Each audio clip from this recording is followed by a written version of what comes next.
él pide ayuda. ¿A quién? A un juez. Bajar la pobreza. Milei celebra una bajada de la pobreza de 12 puntos. Falso. Esos 12 puntos son los que Milei bajó en relación a la pobreza que generó su propia gestión en los primeros meses de gobierno. Por lo que el 38,9% de la pobreza actual es el mismo nivel de pobreza previo a la asunción de Javier Milei.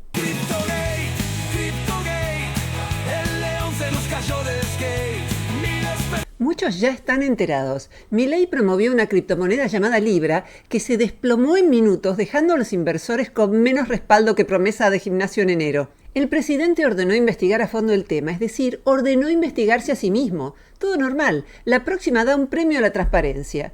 Los simpatizantes de Milei solo analizan si hubo o no estafa en el CryptoGate. Pero hay más hipótesis que la de la estafa. Las posibilidades que se abren son un combo deluxe delictivo.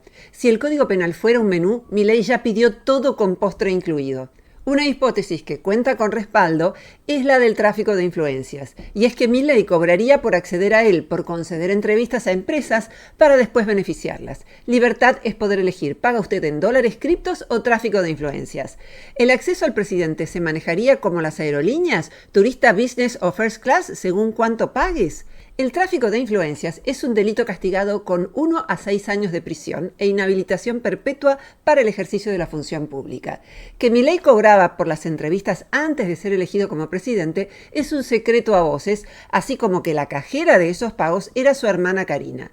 Esto está bien documentado en la biografía de Milei titulada El Loco, que sobre él escribió el periodista Juan Luis González. También el ex amigo de Milei, Carlos Maslatón, cuenta la anécdota en la que Milei pidió $2.000 por ir a una comida que ofrecía en fecha patria el célebre artista argentino Juan Carlos Pallarols, creador de los bastones de mando de varios presidentes argentinos, comida a la que asistirían diversos políticos. El dinero no fue abonado y Milei no asistió a la comida, pero ese tipo de actitudes alguien podría haberlas justificado porque hacer una campaña electoral es caro y el dinero podría haber estado destinado a ese fin. Pero acá la pregunta por formularse es si una vez que fue electo presidente, Milei siguió cobrando por las entrevistas para acceder a él, a cambio de beneficiar a una empresa particular, porque ese tipo de conducta en un presidente constituye el delito de tráfico de influencias, denominado cohecho pasivo y consignado en el artículo 256 del Código Penal, que castiga a los funcionarios públicos que aceptan sobornos para actuar en el ejercicio de su cargo. Leámoslo. Será reprimido con prisión de 1 a 6 años e inhabilitación especial perpetua el funcionario público que, por sí o por persona interpuesta, recibiere dinero o cualquier otra dádiva o aceptare promesa directa o indirecta para hacer retardar o dejar de hacer algo relativo a sus funciones. Si Milei hubiese recibido dinero del mismo modo en que lo recibía cuando era candidato, entregado a su hermana por reunirse con el dueño de una criptomoneda, para luego publicar un tuit un minuto después de que se lanzó esa criptomoneda completamente nueva, ese sería un delito de cohecho pasivo. ¿Pero hay evidencia de que siendo presidente Milei cometió ese delito? El primero que habría señalado que pagó para tener una entrevista con Milei fue Hayden Mark Davis, el dueño de la criptomoneda nueva que Milei promovió en X, lo que impulsó su precio en 500% para arriba en cuestión de horas con el argumento de que serviría para financiar pequeñas y medianas industrias. Y minutos después caería de nuevo a cero. Se estima que entre 40.000 y 74.000 personas resultaron perjudicadas y que las pérdidas reportadas oscilan entre 87 millones y más de 286 millones de dólares. Algunos aceptaron la pérdida menos que otros. ¡Presidente Miguel! Yo no tengo miedo. ¡Presidente Miguel! ¡Yo estoy aquí! Dave Portnoy! I'm here! Dave Portnoy! I trusted you! You scammed everyone! And everyone's gonna forget! Insisto en que nadie conocía esta criptomoneda antes de que Milei la mencionara. ¿Saben cómo se llama la web de la criptomoneda Libra? ¡Viva la Libertad Project! El experto en criptomonedas Santiago Siri reveló que 3 de las 4 billeteras que se llevaron los millones de dólares de la estafa de Libra contienen el nombre Milei en sus etiquetas. Solo faltaba que de logo pusieran la imagen de Conan, el perro de Milei. En una criptomoneda, una etiqueta es una identificación para distinguir transacciones dentro de una misma dirección.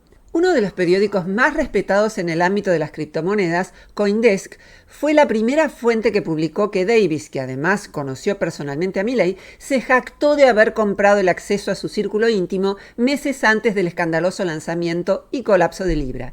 En ese chat, Davis agregaba: también podemos hacer que Milei tuitee, haga reuniones en persona y haga una promoción. Yo controlo a ese nigga, negro. Esa fue la palabra que usó, negro. Yo controlo a ese negro. Con amigos así, ¿quién necesita enemigos o regulaciones? Milei decía que nadie lo dominaba, pero parece que Davis tenía las riendas. Sin embargo, unas horas después, el mismo medio agregó esto. Este artículo ha sido actualizado con un comentario de Hayden Davis, quien niega haber realizado pagos al presidente Milei o su hermana. O sea, primero dijeron que Hayden había dicho que había sobornado al gobierno de Milei y luego Hayden lo llamó y tuvieron que retractarse porque Hayden mismo dijo que nunca hizo eso. Esto, por lo menos, es poco serio. Lo que es poco serio es que la única hipótesis que vos consideres, tipito, es que Davis está diciendo la verdad cuando dice que no mandó ese chat.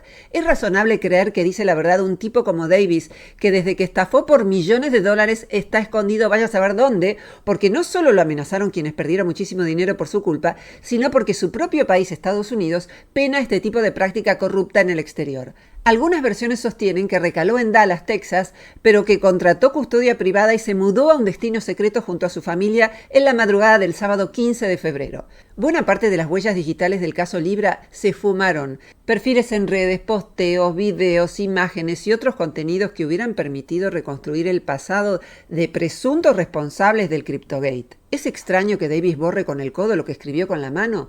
Lo raro sería que dejara todo online y pusiera su dirección en el perfil. Hay testigos que aseguran que su currículum en LinkedIn ahora solo dice ¿quién es Davis? Borró tanto que en Google pones su nombre y te dice ¿quisiste decir ciudadano ejemplar?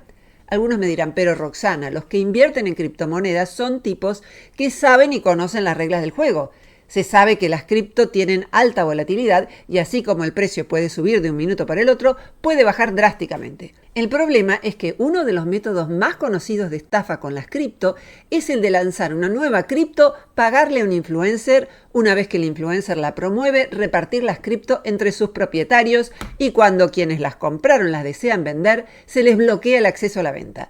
Y esto es exactamente lo que sucedió con Libra, la criptomoneda que promovió Milei. Aquí hay dos tipos de inversores, los que se fundieron y los que se fugaron. Si hubiera sido más transparente, la cripto se llamaba Timba en vez de Libra.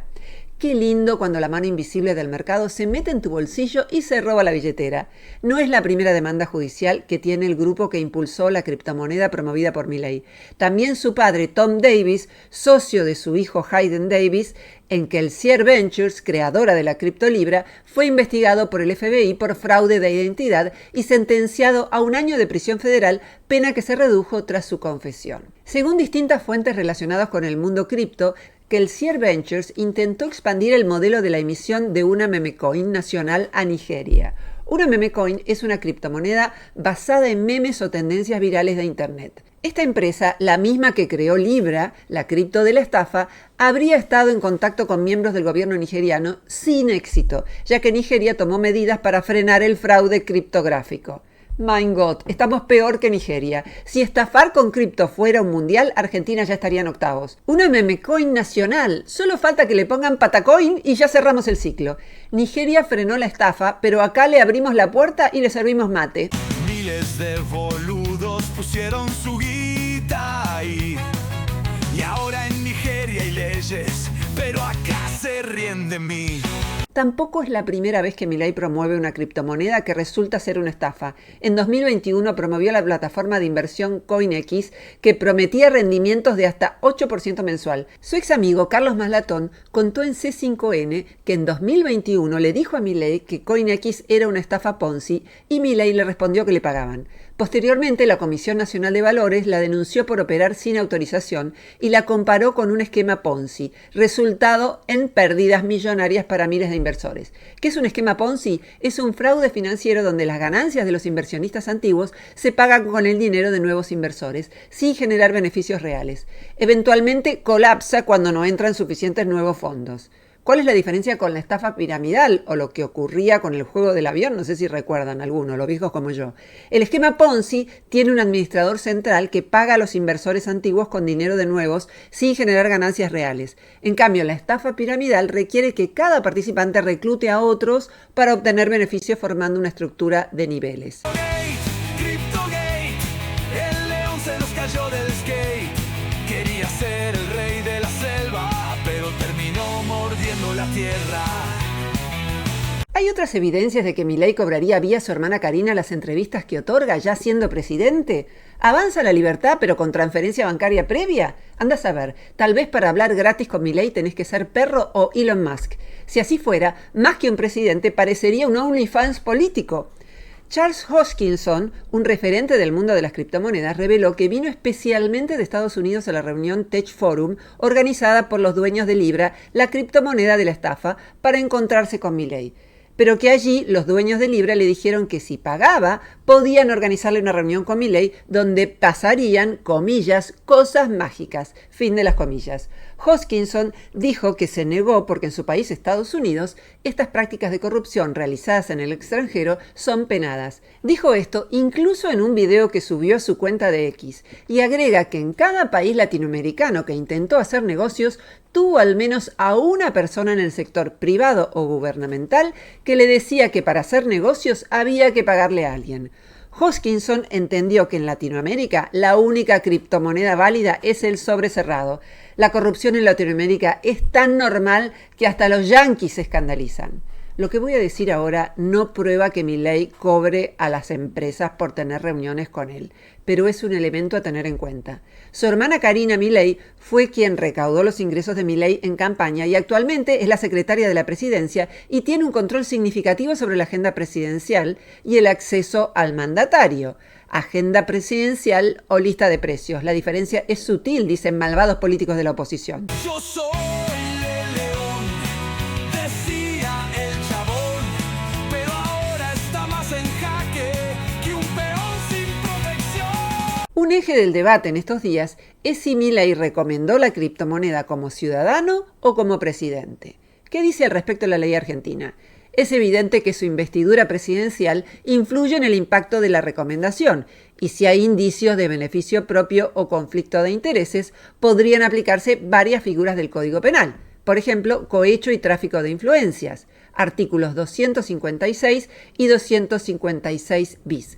Si recibe dinero o beneficios a cambio de la recomendación, negociaciones incompatibles con la función pública, artículo 265, si participa en un negocio vinculado a su cargo, incumplimiento de deberes de funcionario público, artículo 248, si usa su posición para promover intereses privados. Si hay perjuicio económico a los inversores, también podrían investigarlo por estafa, artículo 172. Defraudación por administración fraudulenta, artículo 173, inciso 7. Si causa perjuicio al Estado o a ciudadanos mediante engaño. ¿Lo que sucedió fue una estafa? Bueno, vamos por parte. Dolo. Para que sea una estafa vos tenés que tener la intención de estafar a alguien. Es cierto, pero en el ámbito civil se lo podría demandar por culpa, que es la negligencia que supone no tomarse el trabajo de saber qué tipo de cosa está recomendando, lo que genera y generó un perjuicio económico a muchísimas personas. Cryptogate, el león se nos cayó del skate. Criticaba la casta podrida y ahora está hundido hasta la vida. Esta mezcla entre lo público y lo privado, que ya parece una constante en Milei, se dio en el fragmento de una entrevista que el periodista Jonathan Viale le hizo al presidente para que aclarara su posición en el conflicto con la criptomoneda Libra.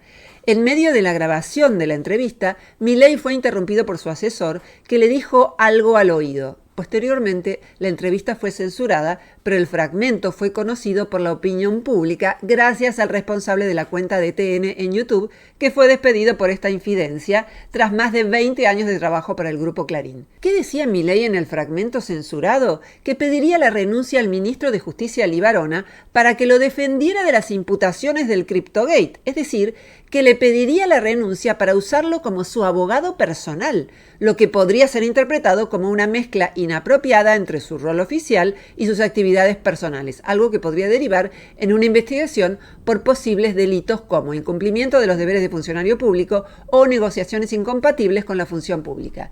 Es como si Milei pidiera la renuncia del ministro de Economía para que lo asesore en sus inversiones personales, o la renuncia del ministro de Defensa para que lo ayude con la seguridad de su casa. What the fuck? El Estado soy yo, todo muy normal. Dijo que era libre mercado, pero parece tráfico de influencias. Y ahora quiere al ministro de esclavo para zafar de sus sentencias. Milei deberá enfrentar en el país más de 100 demandas judiciales, sin contar con las que podrán llegar del exterior. 2 de las de aquí, al menos, provienen del economista Claudio Lozano y del abogado Juan Grabois. Lozano lo acusa de asociación ilícita, estafa, incumplimiento de deberes de funcionario público y violación de la ley de ética pública. Grabois lo acusa de lo mismo, pero agrega tráfico de influencias y negociaciones incompatibles con la función pública. ¿Y de qué lo acusa el fiscal Eduardo Tayano? Abrió la investigación contra Javier Milei y empresarios por presunta estafa y tráfico de influencias. Tayano pidió informes al Banco Central y a la Comisión Nacional de Valores y solicitó la intervención de la Unidad Fiscal Especializada en Ciberdelincuencia para rastrear los sitios de Internet que participaron en la polémica operación. ¿Será un fiscal imparcial? No es fácil acusar al presidente de la República. Si se durmieron frente a la pantalla, arriba, oigan esto, el hijo del fiscal Federico Tayano es funcionario de este gobierno, no empleado, funcionario. Dirige la Unidad Ejecutora Especial Temporaria de Bienes Decomisados, dependiente de la jefatura de gabinete liderada por Guillermo Francos. Tranquilos, seguro que investiga con la misma severidad que si se tratara de su suegra. ¿No debería renunciar por conflicto de intereses? ¿Qué va? En Argentina vale todo. Argentina, donde la separación de poderes es como la pizza, a veces con mozzarella y a veces sin. ¿Conflicto de intereses? No, hombre, acá lo tomamos como una familia unida. Incluso Milei ordenó que se investigara la operación en la que está acusado Milei. Precioso todo, una joyita. Si encuentra irregularidades, capaz que se manda una carta documento a sí mismo. O se da una probation con like en Twitter. Pero esto no termina acá. ¿Saben quién tocó como jueza? Servini ex de Cubría, la misma que le dio protección en 1991 al cuñado de Carlos Menem, que era director de la aduana y no hablaba español y fue acusado de lavado de dinero. El humorista Tato Bores iba a comentar el asunto en su programa de TV y Servini de Cubría lo censuró antes de que saliera al aire, tomando una medida inconstitucional porque nuestra Constitución no permite la censura previa. Como respuesta, Tato Bores juntó a varios actores y músicos y todos juntos cantaron la ya célebre canción La jueza Barubudubudía es lo más grande que hay. La jueza Barubudubudía, la jueza Barubudubudía es lo más grande que hay. La jueza Barubudubudía, la jueza Barubudubudía, la jueza Barubudubudía es lo más grande que hay. 3 décadas después, la jueza sigue en escena y el guión, curiosamente, no ha cambiado mucho. Censuró lo que dijo porque obvio es ilegal usar el Estado para salvarse. Eso es corrupción real. El Senado argentino debatió la posibilidad de crear una comisión investigadora para indagar en la promoción de la criptomoneda por parte de Milei. La iniciativa requería de una mayoría especial de 2/3 para su aprobación, es decir, 48 votos afirmativos. Sin embargo, la propuesta obtuvo 47 votos a favor y 23 en contra, quedando a un solo voto de ser aprobada. Este resultado se debió en parte a que algunos senadores de la Unión Cívica Radical votaron en contra del proyecto a pesar de que otros miembros de su propio bloque lo habían impulsado. Como resultado, la comisión investigadora no fue constituida. Rari, ¿no? Mi amiga Sara es muy mal pensada y me dijo que si se vendiera ese voto en el mercado cripto, seguro que ya estaría en Suiza. Como dijo el ingeniero en sistemas Julián Farrer en un tuit del 17 de febrero, Milei le hizo más daño al libertarianismo del libre mercado que 5 décadas pasadas de literatura marxista combinada. Él gritaba en la tribuna, la casta es corrupción, pero ahora con su cripto pintó defraudación. Hay seguidores de Milei que liberan demasiado rápido a su líder del examen de presuntos hechos gravísimos que hasta hace 3 minutos nomás condenaban como hechos propios de la casta política. En 3 minutos pasaron de odiar la corrupción a amarla con fundamentos austríacos. La casta era mala hasta que se dejó la peluca. Si Milei los estafara personalmente, seguro que le agradecerían la lección de libre mercado. El gobierno de Milei se mantiene con hechos, bajar la inflación. Es cierto que bajó la inflación, pero esto se debe en gran parte a una contracción brutal del consumo derivada de la recesión económica y la caída del poder adquisitivo de los trabajadores provocada por el mismo Milei y por los gobernantes anteriores en años anteriores. Respalda este análisis la caída brutal del consumo, del salario real y el aumento del desempleo. Si la gente no tiene dinero para comprar, los precios suben menos o incluso bajan en algunos rubros. También respalda este análisis la existencia de una profunda recesión. La economía argentina se contrajo más de 5% en el primer año de Milei, con sectores como la construcción y la industria desplomándose. Milei licuó las jubilaciones y los salarios estatales, algo que también redujo la cantidad de dinero en circulación.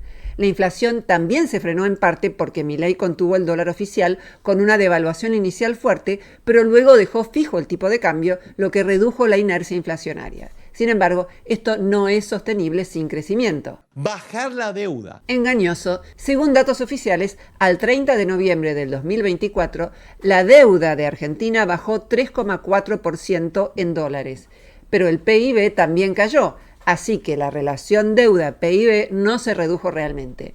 La economía se contrajo un 3,2% en 2024, lo que afecta el cálculo. No es cierto que la deuda haya bajado significativamente en términos reales. Bajar los impuestos. Las reducciones de impuestos que hizo Milei beneficiaron principalmente a sectores de mayores ingresos como propietarios de grandes patrimonios, compradores de vehículos de alta gama y grandes productores agropecuarios. Por ejemplo, la elevación del mínimo no imponible en bienes personales y la reducción de retenciones al agro favorecen a quienes poseen mayores recursos. Respecto al impuesto a las ganancias, cuando era diputado votó para sacarlo, pero como presidente lo volvió a poner.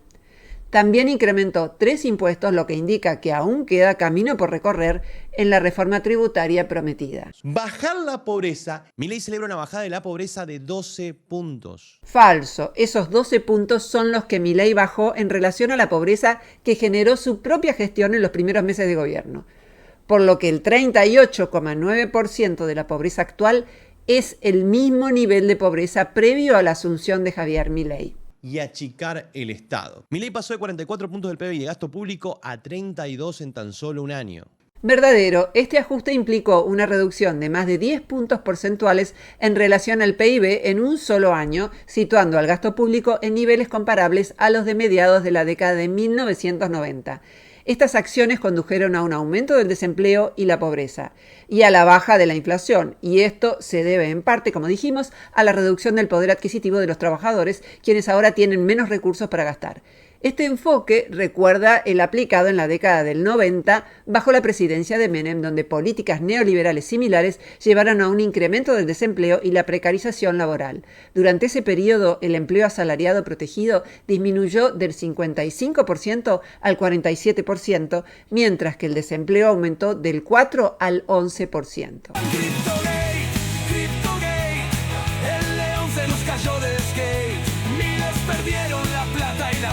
Y él pide ayuda. ¿A quién? A un juez. Parecemos un capítulo de Black Mirror, pero de los malos. Es de esos episodios que decís, che, qué flojito parece un documental. A ver, recapitulemos. Milei viene con la motosierra, ¿no?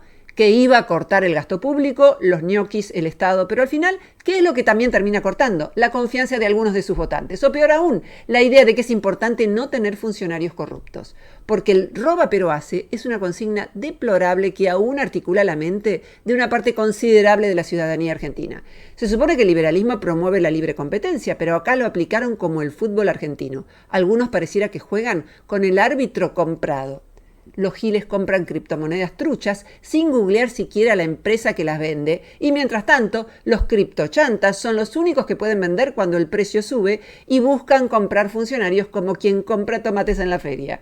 Y el vocero Adorni, tratando de explicar esto en una conferencia de prensa. Pobre tipo, parecía que estaba explicando blockchain a un abuelo de 90 años. La gente común ni se entera. Imagínate un laburante de esos que Milei dice que quiere salvar.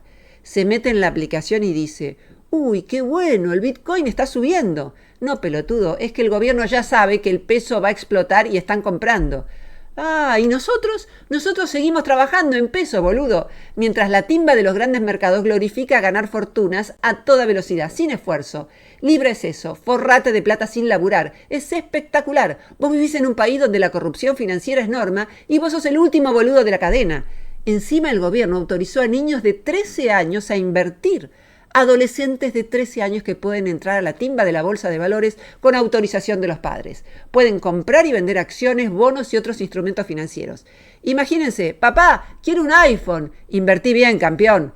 Ahora los pibes pueden perder su mesada en Wall Street en vez de gastarla en figuritas del mundial. De la calecita a la bolsa, el primer loop financiero de tu hijo.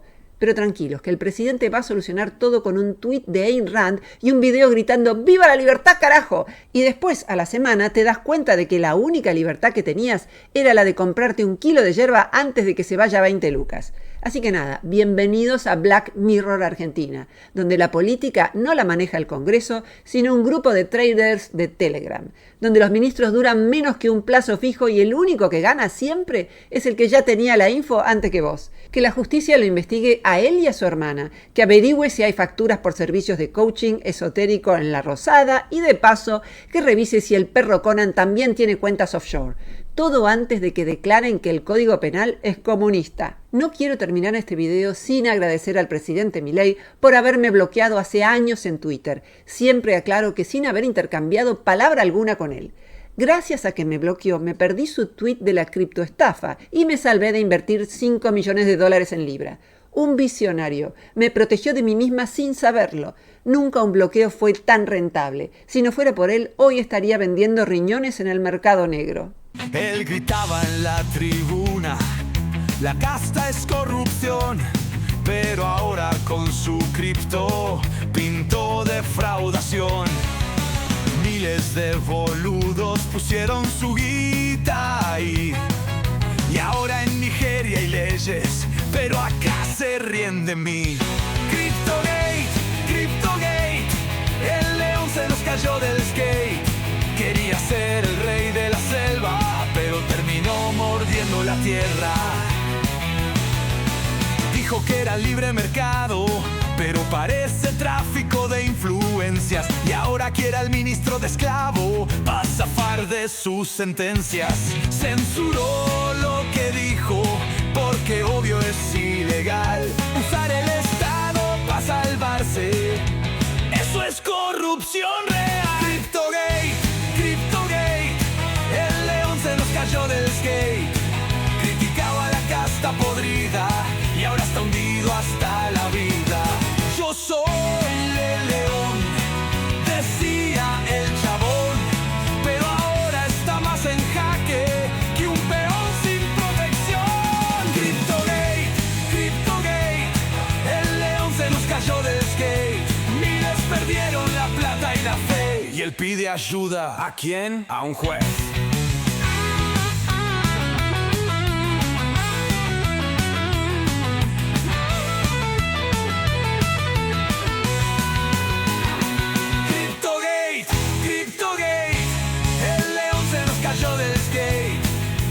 Ser el rey de la selva, pero terminó mordiendo la tierra. ¡Ya!